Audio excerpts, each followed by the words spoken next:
Hi everybody and welcome back to Love What You Eat. On today's episode we will be making Pesto, a simple, quick and easy recipe.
So the basil has been prepped and washed and dried and now is placed in the food processor, which is what we will be using to make the pesto today. And today's recipe will just be a simple classic pesto. There are many different types of variations, but in today's recipe we will be using Olive oil, 4 cloves of garlic, and about a cup and a half of grated cheese. Perfect. So it's Parmesan cheese. Parmigano Reggiano. Alright, so what we're going to be doing is bringing you in on a closer look. This is very noisy, so take that noise down and bring up some nice music in the background for your viewing pleasure and show you just how simple it is to make one.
Okay, so I stopped it. I'm checking it.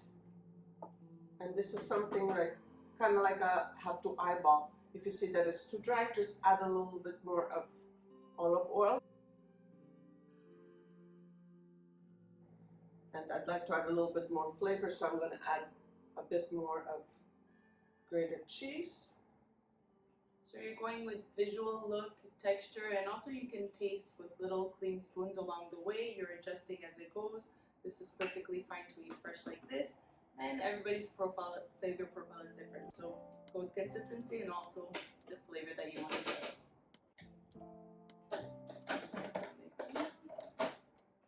Putting it on again.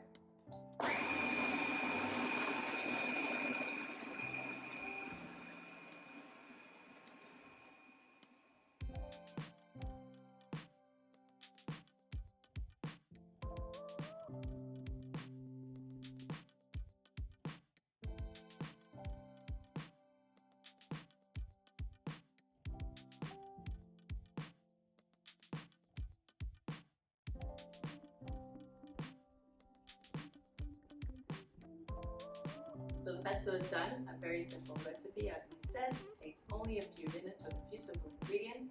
This can be used right away if you're making a sauce. This is ready to use straight away. But if you're like us and we use this very often, we tend to make bigger batches.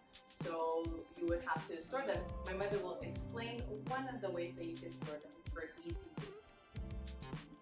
Probably as many of you know, you use like these ice cube trays, but the first time I saw it was when I was visiting one of my dear friends, more than maybe 20 years ago, maybe even 30 years ago, and I like this idea.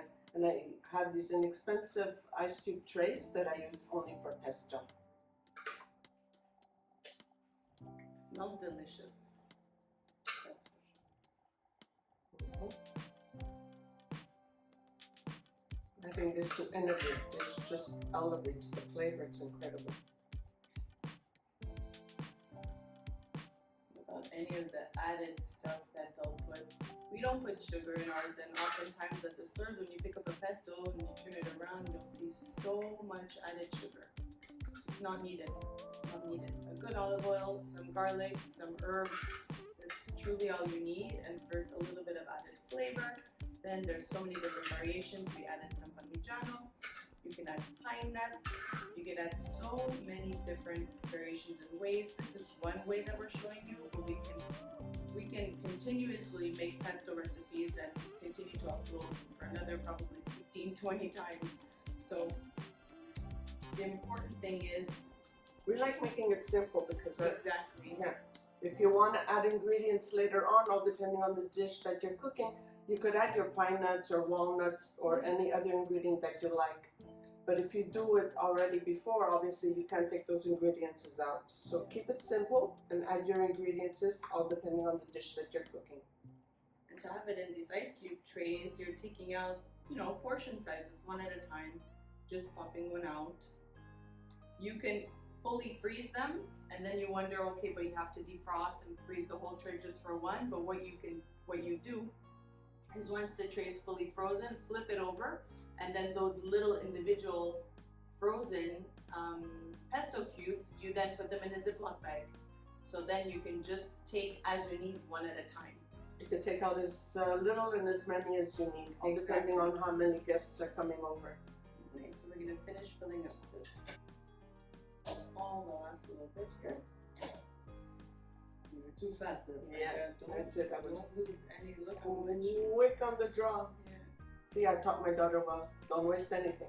That's from seeing my grandmother scrape that Nutella jar as a kid. Was like every last because no, I can make 3 sandwiches with this. We're like, what? Really? There's barely anything left. She made 3 sandwiches. So we scrape it all. She would go into those little corners and really scrape everything. Waste not, want not. Yeah. Okay.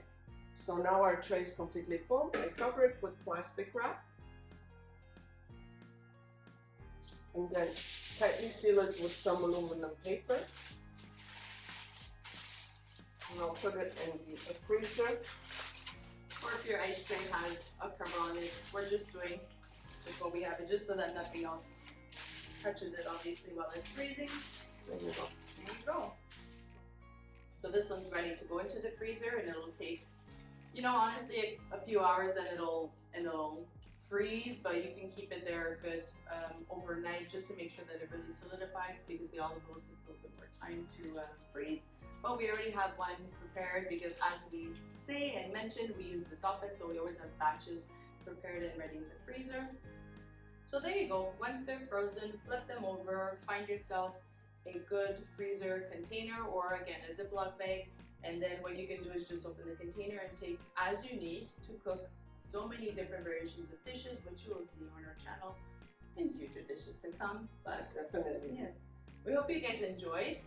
And like my mother said, this is to just showcase simple, easy cooking, and then you guys use and develop your flavors. It's just to get you in the kitchen and showing you that you can honestly make so many things at home with ease.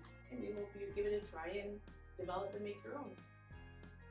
Thank you for watching, and as always, continue to Love what you eat. Bye for now. Bye-bye.